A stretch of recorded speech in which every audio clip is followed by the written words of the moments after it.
encuentra con nosotros aquí el Padre Bernardo Moncada Ballesteros, directamente desde Colombia, que hoy va a estar compartiendo hoy con nosotros en la comunidad de San Patricio el retiro del día de hoy de Cuaresma. Así que, hermano que me escuchas, vámonos ya preparando para este encuentro. Y hoy lo que el Padre Bernardo trae, lo que Dios le ha puesto en su mente, en su corazón esta mañana a través de estos micrófonos, es una probadita de lo que Dios tiene preparado hoy en este día para ti y para mí. Ya me acordé de los hermanos de la comunidad de Logansport. Por favor, hermanos, vénganse con mucho cuidado. Yo sé que ustedes nos están sintonizando porque vienen con alegría también a recibir la gran bendición de Dios. Padre Bernardo, bienvenido. Los micrófonos son para usted. Gracias, mi hermano. Dios les bendiga a todos. Qué alegría, lo reitero, estar con ustedes aquí en este programa. Quédate con nosotros, Señor. Precisamente mientras los hermanos estaban hablando, se me vino esta cita bíblica que está en San Lucas capítulo 24, versículo del 3 en adelante, cuando el Señor tiene, después de estar resucitado, ese encuentro con aquellos discípulos que iban saliendo de Emaús, unos discípulos muy heridos, por cierto, unas personas que estaban con el corazón quebrantado, con el corazón hecho pedazos. Sin embargo, el Señor sale al encuentro de esas personas y los sana. Y el Señor en esas personas hace 3 aperturas que debe hacer el Señor hoy en nuestro corazón. Y yo quiero hablar precisamente sobre eso. Cuando el Señor se encuentra con los discípulos de Emaús, dice que uno de ellos se llamaba Cleofás. ¿Y qué significa esto? La Biblia, cuando deja un espacio abierto, es para que nosotros pongamos nuestro nombre. Eso es muy propio de los evangelistas, no solamente de los sinópticos, no solamente de San Lucas en este caso, sino también de San Juan. Si ustedes se pueden a ver la figura del discípulo amado, esa figura es para que nosotros pongamos nuestro nombre ahí. Un ejemplo, San Juan capítulo 19, versículo 25 en adelante. Dice que junto a la cruz del Señor estaba la madre de Jesús y al lado de su madre estaba el discípulo amado. ¿Por qué no dice el nombre Juan, como lo va a decir el mismo apóstol en su evangelio? ¿Por qué? Porque la Biblia deja ese espacio para que nosotros pongamos nuestro nombre. Ese discípulo amado que está junto a la cruz y que recibe a la Santísima Virgen María como su madre y la guarda en su casa, en su corazón, soy yo. Es usted que me escucha en esta mañana. Y de igual manera, esa figura teológica del discípulo de Emaús dice que eran 2 que iban saliendo de Jerusalén. Salir de Jerusalén es huir de la ciudad santa. La ciudad santa es una figura, una tipología, una muestra de la Santa Iglesia Católica. Cuando estos discípulos están huyendo de Jerusalén, están huyendo de la iglesia, se están separando de la iglesia, como hizo el hijo pródigo. En San Lucas capítulo 15, versículo 11 al 32, encontramos la parábola del hijo pródigo. Dice que un padre tenía 2 hijos y uno de ellos se quiso apartar. Tal vez ese hijo que se quiere apartar es aquel que se está yendo de la iglesia católica. Mi mamá me contaba esta parábola diciéndome, un padre que tenía 2 hijos, uno de ellos se quiso apartar. Entrégame la herencia, le dijo, que yo me quiero ir de este hogar. Aquel padre sufrió, la herencia le dio y besándole empezó a llorar, como llora el Señor cuando un hijo de él, de su iglesia, se quiere apartar. Son figuras que nos permite el Señor a través de los evangelistas para que nosotros pongamos nuestro nombre. Así como el hijo pródigo salió de la casa del Padre, que es tipología, tipo, muestra de la iglesia católica, así como estos discípulos de Emaús están saliendo de la Jerusalén, que es figura, muestra de la iglesia católica. Hoy usted también lo puede estar haciendo y hoy el Señor sale a su encuentro. El Señor sale a través de esta palabra a rescatarlo, a sanarlo. ¿Y por qué el Señor sale? Porque los discípulos de Emaús, al irse, se van por algo. ¿Y ellos se van por qué? Porque estaban, se los digo, heridos, su corazón quebrantado. Y si ustedes leen los verbos que salen del corazón, de la boca de estos discípulos, sobre todo de Cleofás, que es el único que tiene nombre, los verbos todos son en pasado y son verbos bastante tristes. Dice, con aire entristecido, fue un profeta, esperábamos que él sería, ya han pasado 3 días y aún no ha pasado nada. Todos los verbos están en pasado o algunos están en futuro, pero de una manera bastante tristes, bastantes acongojados, estaban con su corazón roto, con su corazón compungido, no tenían fuerzas, habían perdido su esperanza, habían perdido la fe, se sentían defraudados, tal vez se sentían quebrantados, se sentían que verdaderamente Dios les había fallado, porque Dios les había prometido que al tercer día resucitaría nuestro Señor Jesucristo, y ya habían pasado 3 días y no había pasado nada. ¿Cuántos de nosotros estamos así?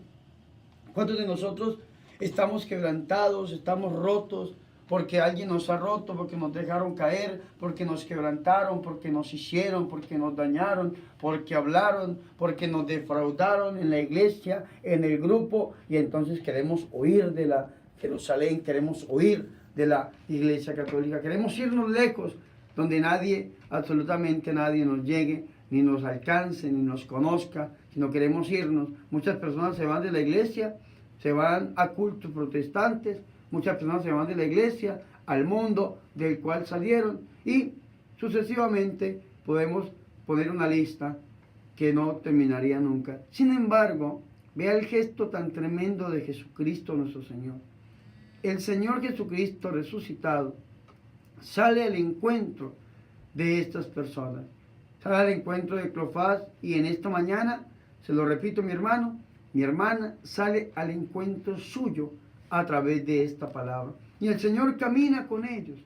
Y algo bien interesante, bien extraño, que el Señor camina con ellos, pero están tan dolidos, están tan dañados, que no reconocen la presencia de Jesús junto a ellos.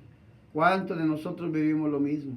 Nos pasa lo de aquel poema que saca la librería San Pablo, que se llama Las huellas en la arena. Y este poema o esta historia, Las huellas en la arena, nos habla algo así de un hombre que se quejó con Dios. Le dijo: Dios, usted me abandonó, me siento abandonado. Y entonces Dios se acerca y le dice: ¿cómo que te sientes abandonado si yo siempre he estado contigo? Y empezó Dios a mostrarle la vida, y empezaron a caminar en la arena, al lado de la playa. Y entonces empezó a mostrarle la vida, y cuando las cosas eran alegres, eran bonitas, había salud, había prosperidad, había alegría, todo estaba bien, aparecían 4 huellas en la arena. Pero resulta de que las cosas se ponían duras. Venía tal vez la escasez, la bancarrota, la enfermedad, tal vez venían diferentes situaciones adversas a la vida, situaciones duras, y aparecían 2 huellas en la arena. Al final del recorrido, la persona le dice a Dios: mira, cuando las cosas están bien aparecen 4 huellas, pero cuando las cosas están mal solamente aparecen 2. Es decir, me abandonas cuando las cosas se ponen difíciles. Y Dios le dijo: no, las cosas no son así. Cuando las cosas están bien, yo camino junto a ti, camino a tu lado, estoy contigo, te impulso, te apoyo. Y cuando las cosas se ponen duras, te pongo sobre mi hombro y yo camino por ti, porque de lo contrario no hubieses podido avanzar nunca. Y eso nos pasa a nosotros. Cuando nosotros estamos pasando por problemas, por dificultades, muchas veces renegamos, muchas veces decimos: ¿y dónde está Dios?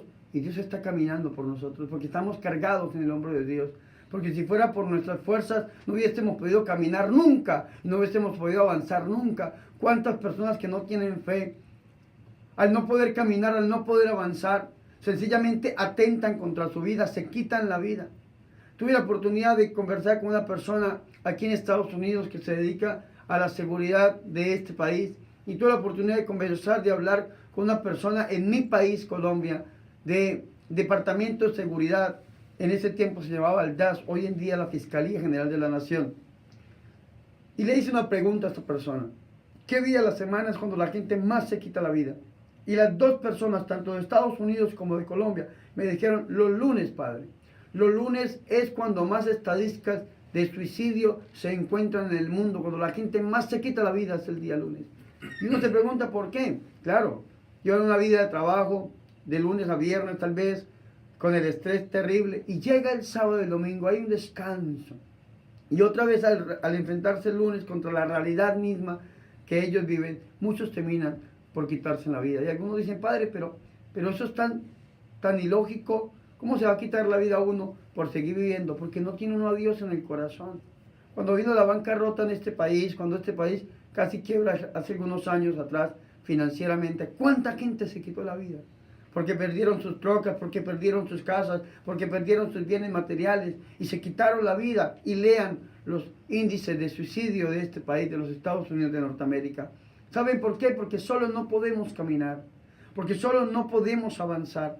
Si ustedes se ven la película La Pasión de Cristo de Mel Gibson, que va a estar muy de moda ahorita en esta Semana Santa que viene, sobre todo el Viernes Santo, que es una película que marcó el corazón de los católicos en el mundo entero, cuando este hombre, Simón de Cirene, se acerca a ayudar al Señor Jesucristo. Los dos van cargando la cruz. Cuando Simón cae, el Señor lo levanta. Pero cuando el Señor cae, Simón también cae junto con él. ¿Y qué nos enseña esto? De que solo no podemos caminar. Solo no podemos con esta cruz, lógicamente que no, pero hay uno que ya la cargó por nosotros, que se llama nuestro Señor y Salvador Jesucristo. Uno que murió en la cruz para darnos vida y vida en abundancia y no quiere que desperdiciemos esa vida que Él nos ha dado. Y hoy el Señor que sale a nuestro encuentro, que camina a nuestro lado, que conoce nuestro corazón, el Señor va a la raíz del problema y el Señor nos escucha. Y el Señor camina con nosotros, pero estamos tan heridos, estamos tan dolidos, estamos tan ciegos, que no reconocemos la presencia de nuestro Señor Jesucristo junto a nosotros. Y esto es algo bíblico y teológico. Moisés le dijo al Señor, Señor, yo quiero ver tu rostro. Y Dios le dijo, Moisés, no verás mi rostro, verás mi espalda. ¿Qué significa esto, mi hermano? Que de pronto nosotros no podemos ver el acontecimiento presente, no podemos reconocer la presencia de Dios porque el dolor, porque muchas cosas nos lo impiden reconocerlo. Pero cuando las cosas pasen, vamos a decir, aquí estuvo la protección de Dios. Aquí estuvo la mano de Dios. Dios estuvo conmigo. Dios me protegió y le vamos a dar la gloria de Dios en nuestra vida. Lo mismo le pasó a Cleofás. No podía reconocer a Jesús.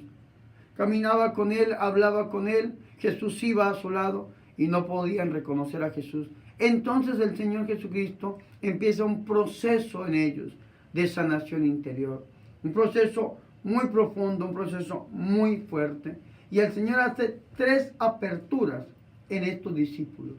3 aperturas que nosotros debemos hoy permitirle al Señor que también las haga en nuestra vida. Lo primero que el Señor les abre a estos discípulos es la Escritura. Dice la Biblia en San Lucas 24:27.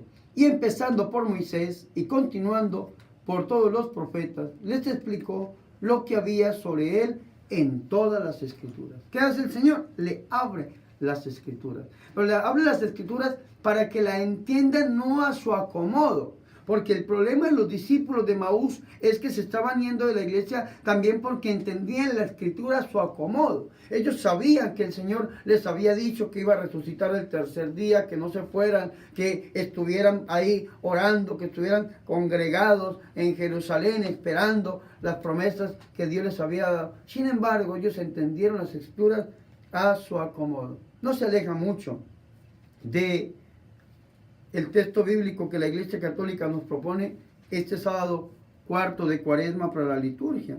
Hoy la Iglesia nos propone el Evangelio de San Juan capítulo 7, versículo 40 al 52. Y dice la Biblia de Jerusalén, muchas o nuevas discusiones sobre el origen de Cristo. Había muchas personas que al escuchar hablar a Jesús se convertían, como los guardianes, como los soldados, como los romanos. Habían otras personas que no se convertían, entre ellos los fariseos, que acomodaban la Escritura pues a su bien, a su beneplácito. Muchos decían, jamás un hombre ha hablado así. Y los fariseos respondieron, ustedes también se han dejado embaucar. ¿Acaso ha creído en él algún magistrado o algún fariseo? Pero la gente que no conoce la ley, ellos son los malditos y son los que se convierten. Sin embargo, en el versículo 50 dice, le dice Nicodemo. ¿Quién era Nicodemo? Si usted se pone a leer la Biblia en San Juan capítulo 3, dice que había entre los fariseos un hombre llamado Nicodemo, magistrado y judío. Es decir, Nicodemo, que era magistrado, que era un judío intelectual, un hombre cumplidor de la ley, sí había creído en Jesús de Nazaret. Y ellos se preguntan en el Evangelio de hoy, ¿acaso ha creído en él algún magistrado y un fariseo? Sí, sí creyó. Y ese magistrado y fariseo que había creído en Jesús sale en defensa de Jesús. Dice el versículo 50. Le dice Nicodemo que era uno de ellos el que había ido anteriormente a ver a Jesús. ¿Acaso nuestra ley juzga a un hombre sin haberlo antes oído y sin saber lo que él sabe? Y ellos le respondieron: ¿también tú eres de Galilea? Indaga y verás que de Galilea no sale ningún profeta. ¿Qué significa esto? De que estas personas se están acomodando la escritura a su beneplácito, a su acomodo. Estas personas están entendiendo las escrituras para el beneficio de ellos. ¿Cuántos de nosotros conocemos personas así? Personas que leen la Biblia, sí, ciertamente la leen, pero la leen a su acomodo. Y la acomodan según sus intereses, y las acomodan según sus beneficios, y las acomodan según sus beneplácitos. Pero ¿cuántos entienden verdaderamente la escritura? Los discípulos de Maús, que se habían ido de Maús, que conocían la escritura, que habían conocido a la palabra de Dios hecha carne, entendieron las escrituras y las acomodaron para su propio beneficio. Estaban heridos, estaban dolidos. Sin embargo, el Señor llega y les abre las escrituras. Se las abre y les explica todo lo que se dice en las escrituras, desde Moisés, pasando por los profetas y sobre todo los demás escritos. Lo que llamarían los judíos la famosa Tanakh, la ley, los profetas y los escritos, la Torah, los Neviín y los Ketubín, la Tanakh, es decir, el Señor le abre toda la escritura a estas personas en el Antiguo Testamento. Y les explica y les dice lo que se decía de él. Y entonces, claro, lógicamente, que cuando el Señor les explica, el corazón les arde.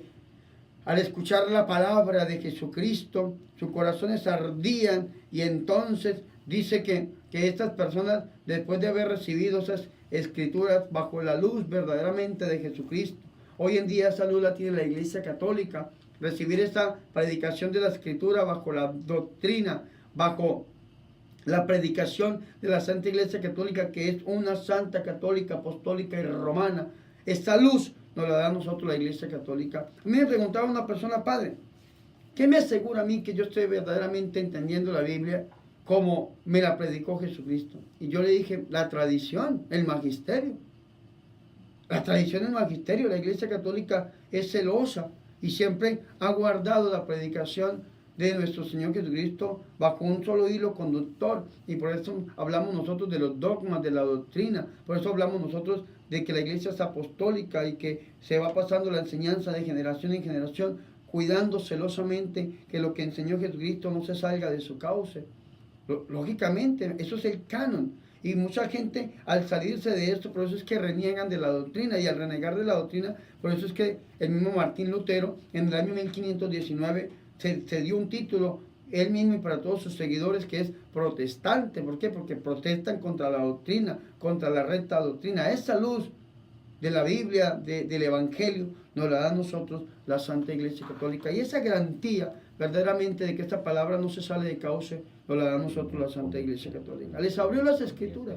Y nosotros también tenemos que pedirle al Señor hoy que nos hable las Escrituras desde la Santa Iglesia Católica, para que entendamos verdaderamente y para que no acomodemos estos textos para nuestro propio beneficio, como lo hacen muchas personas. Sin embargo, la Sagrada Escritura continúa. Dice que al acercarse al pueblo donde ellos iban, Él, que es el Señor Jesús, hizo ademán de seguir adelante, pero ellos le rogaron insistentemente: quédate con nosotros, Señor, que es el lema de este programa. Quédate con nosotros, Señor, porque atardece y el día ya ha declinado. Dice que entró pues y se quedó con ellos. Después de que se quedó con ellos, el Señor hace un gesto bonito. El Señor celebra la segunda Eucaristía de la historia. La primera la había celebrado el Señor aquel Jueves Santo en la institución de la Eucaristía y del sacerdocio con sus apóstoles allá en la iglesia del cenáculo. Yo, por la gloria del Señor Jesús, hace un año estaba celebrando misa yo en esta iglesia del cenáculo. Allí sucedieron 4 cosas importantes. En esta iglesia el Señor instituye el sacerdocio, instituye la Eucaristía, instituye el mandamiento del amor, y sucede el fenómeno de Pentecostés dentro de este mismo lugar. 4 cosas importantes para nosotros los cristianos. Y precisamente yo estaba celebrando la misa la Semana Santa del año pasado en esta iglesia del cenáculo, y es un lugar muy hermoso. Y en esta iglesia del cenáculo, en esta iglesia donde el Señor instituye la Eucaristía, Él celebra la primera misa, la primera Eucaristía que es, digámoslo, la única misa que tenemos en la Santa Iglesia Católica, la que instituyó nuestro Señor y Salvador Jesucristo. Y con los discípulos de Emaús, el Señor vuelve a celebrar la segunda Eucaristía de la historia. Si usted lee San Lucas capítulo 24, versículo 30, usted puede descubrir lo siguiente. Sentado a la mesa con ellos, tomó pan, pronunció la bendición, lo partió y se lo iba dando. Entonces viene la segunda apertura en el versículo 31. Dice, y entonces se les abrieron los ojos y le reconocieron al partir el pan, pero él desapareció de su vista. ¡Qué tremendo esto! Después de que el Señor les hable las Escrituras, les explica todo lo que se decía sobre Él, desde Moisés, los profetas y los demás escritos, desde la Tanaj para los judíos, el Señor les abre los ojos para que lo reconozcan en la Eucaristía. Y aquí nosotros vemos lo que hace la Iglesia Católica en la liturgia. Si usted lee o ve cualquier Eucaristía, nosotros tenemos dos altares, el altar de la palabra y el altar de la Eucaristía. El altar de la palabra fue lo primero que el Señor les dio a los discípulos de Emaús, les abrió las Escrituras y les enseñó todo para que después lo reconocieran en el altar de la Eucaristía. Y nosotros tenemos que hacer eso. Si le permitimos al Señor que nos hable las Escrituras, si nos enamoramos de esto que llamamos nosotros Biblia, que esa palabra no está dentro del libro. Cuando el libro se refiere a él, habla de la Sagrada Escritura, de la ley de los profetas, de los demás escritos. Pero cuando se habla de la palabra, este mismo libro se refiere a la persona de Jesús de Nazaret. La palabra es Jesús de Nazaret. Y entonces, si nosotros le vamos a pedir al Señor que nos hable las Escrituras, tenemos que pedirle también que ahora haga la segunda apertura en nuestra vida. Y esa segunda apertura es que nos abra los ojos para reconocerlo en la mesa, para reconocerlo en la fracción del pan, para reconocerlo en la Eucaristía, donde encontramos verdaderamente su cuerpo, su sangre, su alma y su divinidad. Esto es lo que nosotros debemos pedirle al Señor en esta mañana, que nos abra los ojos para reconocerlo. Así que mi hermano y mi hermana, permitámosle al Señor Jesucristo de que Él verdaderamente haga su obra en nuestra vida, que haga su obra en nuestro corazón y que todo aquello que nos vele, que nos quite, que nos enceguezca, que nos embote la mente, que nos embote el corazón, sea disipado por la verdadera luz de nuestro Señor y Salvador Jesucristo. Y pidámosle al Señor hoy que esa segunda apertura sea en nuestro corazón. Dios hizo esa apertura conmigo. Yo nací en cuna protestante, yo hace 14 años y medio, voy a completar 15 años, soy católico. Y yo no podía reconocer al Señor en la Eucaristía. Sin embargo, una vez le dije, Señor, permíteme reconocerte en la Eucaristía. Y me pasó lo que le pasó a San Pablo en Hechos de los Apóstoles capítulo 9. En adelante, en la conversión de Saulo. Dice que se le cayeron como unas escamas de los ojos después de que Ananías le puso las manos sobre él y lo oró. A mí me pasó lo mismo. A veces me cayeron como unas escamas que me enceguecían. Y cuando yo abrí los ojos, verdaderamente reconocí a Jesús en la Eucaristía. Y me enamoré tanto de Jesús. Me enamoré tanto de la Iglesia Católica que dije, Señor, yo necesito una esposa que me haga feliz. Y esa esposa es la Iglesia Católica. Y hace 2 años, el 19 de marzo del año 2016, me casé con la Santa Iglesia Católica y soy sacerdote por la gloria y honra del Señor. Aleluya. Fuerte el aplauso. Claro que sí, fuerte el aplauso. Y gracias, Padre, porque eres un servidor de Dios y aquí estás con nosotros. Amén. Pero esperemos, mis hermanos, ya para terminar, la tercera apertura que el Señor le hace a los discípulos de Emaús. La tercera apertura que el Señor le hace a los discípulos de Emaús. El Señor le abre la inteligencia, que es lo que nosotros necesitamos pedirle al Señor. Después les dijo, estas son aquellas palabras mías que les dije cuando todavía estaba con ustedes. Ya los discípulos habían vuelto a Jerusalén y se habían reunido con los apóstoles. Es necesario que se cumpla todo lo que está escrito en la ley de Moisés, en los profetas y en los salmos acerca de mí. Y dice en San Lucas 24:45.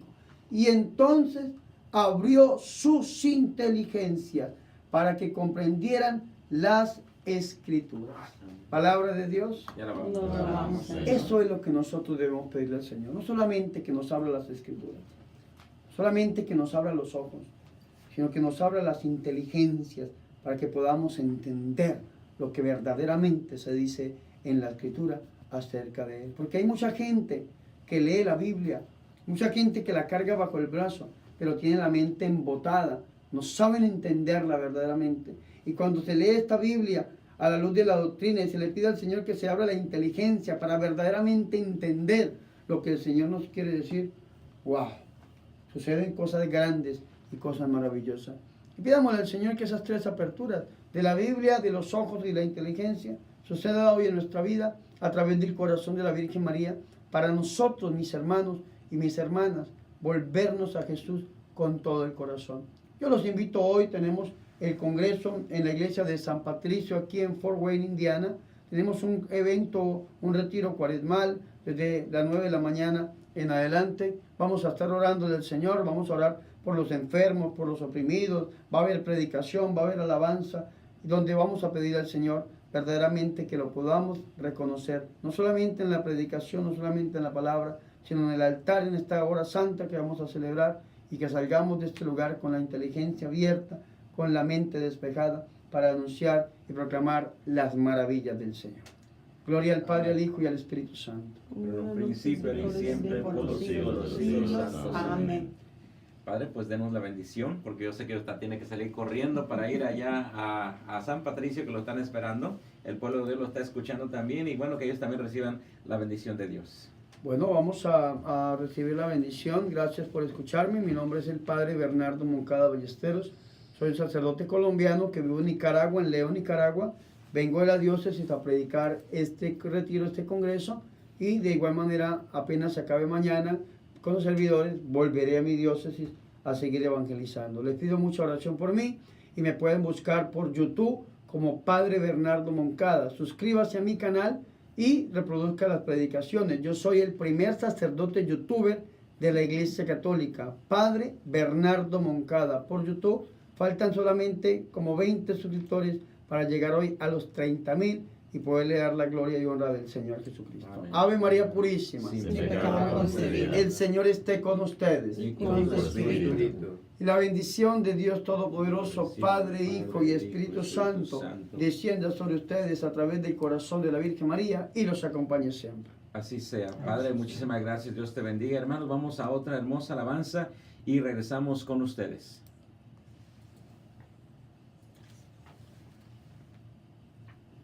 Bueno.